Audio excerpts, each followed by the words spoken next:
Welcome to Ace Farm YouTube channel.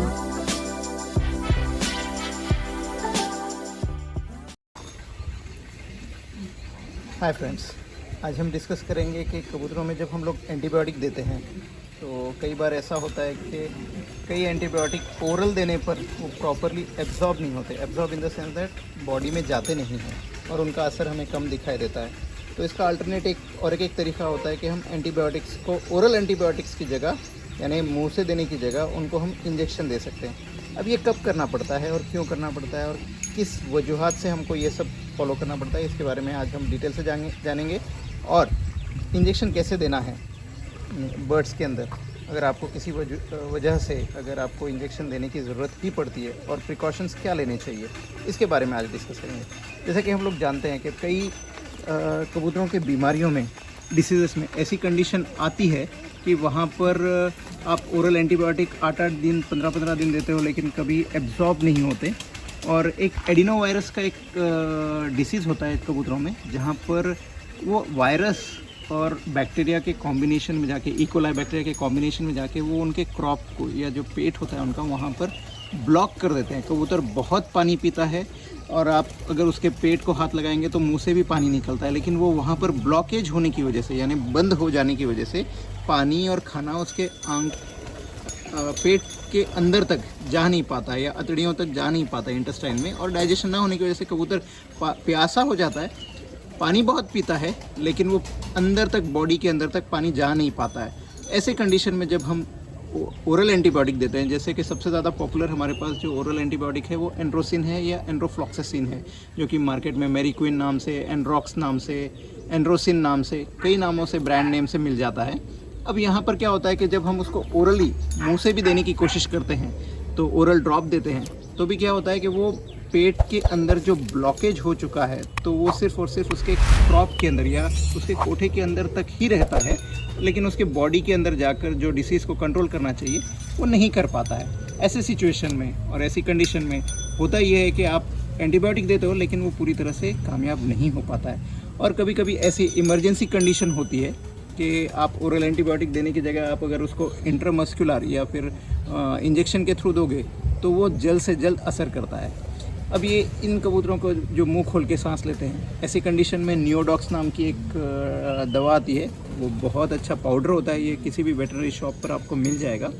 वो पीने के पानी में अगर आप 1 ग्राम 5 लीटर के हिसाब से, और अगर डिसीज़ बहुत ज़्यादा फैल चुका है तो 1 ग्राम आप उसको 5 लीटर से 3 लीटर के बीच में अगर आप मिलाकर आप उसको देते हो तो भी वो नियोडॉक्स फोर्ट काफ़ी असरदार करता है। लेकिन कभी कभी हमारे पास कई फैंसियर्स ने बार बार एंटीबायोटिक यूज़ करके उसको रेजिस्टेंट बना दिया है। मतलब आप वो एंटीबायोटिक यूज़ भी करते हो लेकिन उसका असर दिखाई नहीं देता। ऐसे टाइम पर आपके पास और एक अल्टरनेटिव होता है कि आप उसको इंजेक्शन दें, यानी जो भी आपका जो एंटीबायोटिक आप देना चाहते हो डायरेक्टली मसल्स में अगर आप देते हैं तो बॉडी, देखिए एंटीबायोटिक का कैसा होता है, आप जब ओरली देते हो, मुंह में डालते हो, तो वो एंटीबायोटिक उसके पेट से जाकर इंटेस्टाइन में जाकर यानी अतड़ियों से जाकर वो वहाँ पर एब्जॉर्ब होना पड़ता है। यानी उसको जैसे खाना हमारे पास हज़म होता है वैसा बॉडी के अंदर एब्जॉर्ब होना पड़ता है। इस सब के लिए काफ़ी टाइम लगता है और वो मसल्स में पहुंचने तक काफ़ी देर लग जाती है। और कभी कभी उसके अंदर आधा तो एंटीबायोटिक वो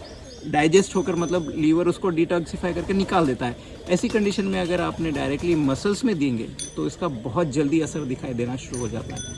आइए आज देखते हैं कि इस ऐसी कंडीशन में अगर आपके पास नेसेसरी हो ही जाता है तो कई बार हमको मसल्स में इवन न्यूरोबियन फोर्ट यानी विटामिन बी कॉम्प्लेक्स का भी कई फैंसियर्स इंजेक्शन देते हैं, जो पीएमवी के अंदर, जिसे लकवा कहते हैं, गर्दन टेढ़ी गर्दन हो जाना कहते हैं, वहाँ पर वो विटामिन B12 का या न्यूरोबियन का इंजेक्शन देते हैं। तो उस टाइम पर हमको इंजेक्शन कहाँ कहाँ दे सकते हैं, कैसे देना चाहिए और क्या प्रिकॉशंस लेना चाहिए, आज मैं यहाँ पर आपको एक एंटीबायोटिक जो कि एंड्रॉक्स है, एंड्रोफ्लॉक्सासिन का इंजेक्शन है, ये देने के लिए बताता हूँ कि इसको देना कैसे है। नॉर्मली एक बात याद रखें कि एंड्रोसिन या एंड्रॉक्स ये बहुत ही स्ट्रॉन्ग एंटीबायोटिक है। अगर इसका ज़्यादा डोज हो गया तो कबूतर मर भी सकता है, ये बात का केयर ले। खाली यहाँ पर मैं आपको जो बताने की कोशिश कर रहा हूँ वो ये है कि अगर आप वाइटामिन्स के भी यानी न्यूरोबियन फोर्ट के वगैरह इंजेक्शन देते हैं तो कैसे देना चाहिए, कहाँ पर देना चाहिए, और आपके पास ऑप्शंस कहाँ कहाँ हैं कि जहाँ पर आप उसको दे सकते हो। जैसे पैर में दे सकते हो, पेट पर दे सकते हो या फिर गर्दन के पीछे। आज हम लोग सारी चीज़ों को जानने की कोशिश करेंगे और इन कबूतरों को हम लोग आज एंटीबायोटिक का इंजेक्शन देने की देकर बताएंगे। इसमें ठीक है, अभी हम क्योंकि ये कबूतर कुछ मुंह खोल के सांस ले रहे हैं कंटिन्यूसली और काफ़ी दिनों से मैंने इनको ओरल एंटीबायोटिक भी दिया है, क्योंकि बारिश हो रही है, ह्यूमिडिटी ज़्यादा है और बारिश में बीमारियां ज़्यादा फैलते हैं और यहाँ पर रिकवरी काफ़ी कम होती है। तो ये क्वारंटाइन के कुछ कबूतर थे जो मैं उन्हें आज एंटीबायोटिक देकर उनको दुरुस्त करने की या फिर उनके जो डिसीज़ को है रिकवर करने की कोशिश करेंगे। अब यहाँ पर हम लोग जो एनरॉक्स यूज़ कर रहे हैं वो मुंह खोल के सांस ले रहे हैं, ये कबूतर इसलिए यूज़ कर रहे हैं। पर याद रहे कि ये एंटीबायोटिक अगर आप थोड़ा भी ज़्यादा जो रिक्वायर्ड क्वांटिटी है उससे ज़्यादा यूज़ करते हैं तो कबूतर मर भी सकता है, क्योंकि ये ज़्यादा एंटीबायोटिक मतलब ऐसा नहीं होता है कि ज़्यादा दवाई देंगे तो बहुत जल्दी कबूतर ठीक हो जाएगा। इसका उलट होता है कि आप अगर ज़्यादा एंटीबायोटिक या ज़्यादा डोज दे देते हो जो कि इसके रिकमेंडेड डोज से ज़्यादा है तो कबूतर को कार्डियक अरेस्ट होता है, यानी हार्ट अटैक आता है और वो कबूतर मर जाता है। तो इसमें हमेशा इस बात का ध्यान रखें कि जितना डोज है उतना ही दे, उससे ना कम होना चाहिए ना ज़्यादा होना चाहिए। कम होगा तो उसका इंजेक्शन का आपको दवा का असर नहीं होगा, अगर ज़्यादा होगा तो उसके निगेटिव रिजल्ट मिलेंगे। अब यहाँ पर हम लोग एनरॉक्स जो देने की कोशिश कर रहे हैं उसको, एक मिनट, ये हमेशा याद रखें कि इसको 0.2 सीसी से ज़्यादा नहीं लेना है। 0.2 सीसी से ज़्यादा नहीं लेना है। 0.2 सीसी मतलब ये जो आपका, फोकस कीजिए भैया, राइट, यहाँ पर के ये 1 और ये 2, इससे ज़्यादा नहीं आना चाहिए। इससे अगर ज़्यादा हो जाएगा तो कबूतर मर जाएगा, क्योंकि उसका हायर डोज लीदल होता है। लेकिन ये कम डोज में या रिकमेंडेड डोज में जितना आपको बताया गया है उतने डोज में अगर आप यूज़ करते हो तो कबूतर बहुत जल्दी रिकवरी भी हो जाएगा। ठीक है,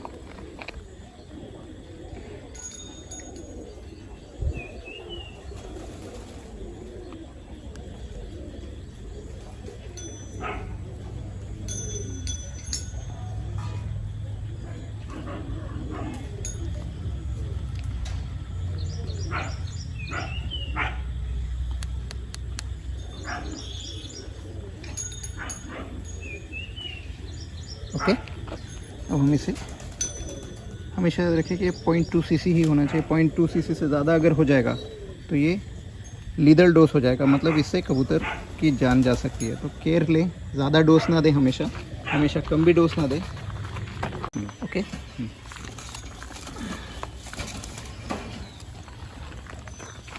कबूतर को 3 जगह इंजेक्शंस दिए जा सकते हैं, या कोई भी एंटीबायोटिक अगर आप इंजेक्टेबल या इंट्रामस्कुलर अगर देना चाहते हैं, यानी मसल्स में आप अगर देना चाहते हैं तो या तो एक उनको यहाँ पर पैरों के अंदर, यहाँ पर एक गैप होता है वहाँ पर आप दे सकते हो, या फिर ये यहाँ पर चेस्ट में,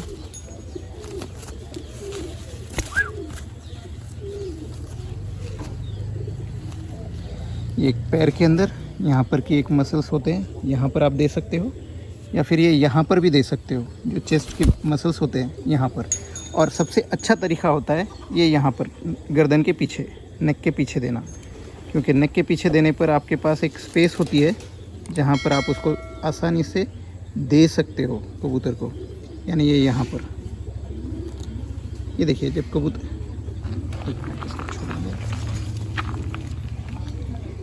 ये कबूतर अगर आप इसको ऐसे देख रहे हो तो ये यहाँ पर का जो एरिया है जो गर्दन और बॉडी का मिलता है, वहाँ पर एक आपको ट्रायंगुलर सा शेप का ये दिखेगा और यहाँ पर आपको लूज स्किन दिखेगी। ये जो लूज स्किन दिखाई दे रही है आपको, ये हेल्प आपको करेगी कि आपके इंट्रामस्कुलर इंजेक्शन देने में आपको आसानी हो जाएगी। ओके, आपने ये किसी को कबूतर को पकड़ने लगाना है या अच्छे से उसको ये करना है, जस्ट नेक को सामने खींचिए, ये आपका जो स्किन है, यहाँ का जो स्किन है वो क्लियरली आपको दिखाई देगा, और आपने उसको नेक के अंदर यानी गर्दन के वो हिस्से में जो बॉडी के साथ मिलता है वो एक गैप बनाता है और लूज स्किन होती है वहाँ पे कि एक ये यहाँ का जो एरिया है, मतलब जो गर्दन के पीछे का, ऊपर से लो, हाँ राइट, और ऊपर थोड़ा सा राइट, यहाँ का जो एरिया है जो आपको स्किन दिखाई दे रही है वहाँ पर आपने पकड़ना है, डायरेक्टली इंजेक्ट करना है और प्रेस, दैट्स इट। ये काफ़ी आसान है तरीका, इंजेक्शन देने का, क्योंकि यहाँ पर आपके पास काफ़ी स्पेस होती है। हम लोग जब वैक्सीन भी करते हैं तो वैक्सीनेशन भी हम लोग यहीं पर गर्दन के पीछे कर सकते हैं, या फिर पैर में कर सकते हैं, या फिर आप इसको पेट के पास का जो एरिया है विंग्स में भी कर सकते हैं। तो जहाँ पर भी किसी फैंसर को लगता है कि वो कंफर्टेबल है, वो उनके साथ वहाँ पर वो इंजेक्शन इंसर्ट कर सकता है। पर मेरे हिसाब से गर्दन के पीछे का जो एरिया है वो काफ़ी सेफ़ एरिया है वैक्सीन या इंजेक्शन देने के लिए। अब आप हमेशा ये याद रखें कि भाई सिर्फ मुंह खोल के सांस लेने के अंदर और दूसरे जो एंटीबायोटिक जहाँ पर आपको देना पड़ता है, और वहाँ पर अगर आप ये इंटरमस्कुलर एंटीबायोटिक दे रहे हैं तो डोज हमेशा 0.2 सीसी से ज़्यादा नहीं होना चाहिए। अगर 0.2 सीसी से ज़्यादा अगर होता है तो कबूतर की इसमें जान जा सकती है। देखिए, एंटीबायोटिक भी एक टाइप का जहर ही है। भले ही आप इसको यूज़ कर रहे हैं बीमारी को ठीक करने के लिए, लेकिन अगर इसका ज़्यादा डोज जाएगा तो इसके हार्मफुल या निगेटिव इफेक्ट दिखेंगे आपको। इसलिए हमेशा याद रखें 0.2 सीसी से ज़्यादा ना दें, और गर्दन के पीछे का एरिया इंजेक्शन देने के लिए काफ़ी आसान रहता है। होप फ्रेंड्स, आपको ये समझ में आ गया होगा कि इंजेक्शन्स अगर देने की ज़रूरत पड़ती है आपको तो कहाँ पर देने चाहिए और उस टाइम पर क्या प्रिकॉशन लेने चाहिए। फिर एक बार रिपीट कर देता हूँ फ्रेंड्स कि हमेशा जब भी एंटीबायोटिक आप यूज़ करें, कबूतरों के वज़न के हिसाब से होना चाहिए, और उनकी जो वज़न वेट के हिसाब से जो है 0.2 सीसी से ज़्यादा बिल्कुल भी नहीं होना चाहिए। 0.2 सीसी से ज़्यादा रहेगा तो ये हार्मफुल रहेगा। तो हमेशा याद रखें कि 0.2 सीसी से ज़्यादा 0.2 से ज़्यादा कभी भी इंजेक्शन्स इसको यूज़ ना करें। तो फ्रेंड्स, आपको ये बात समझ में आ गई होगी, और आपको आज के वीडियो में आपको ये पता चल गया होगा कि अगर हमको इंजेक्शन की ज़रूरत ही पड़ती है, इंट्रामस्कुलर अगर कोई इंजेक्शन देने के लिए या मेडिसिन देने के लिए, तो उसको कैसे देना है और कहाँ पर देना है। होप आपको ये वीडियो पसंद आ गया होगा। अगर पसंद आया तो ज़रूर लाइक और शेयर करें और चैनल को सब्सक्राइब करें। Thank you.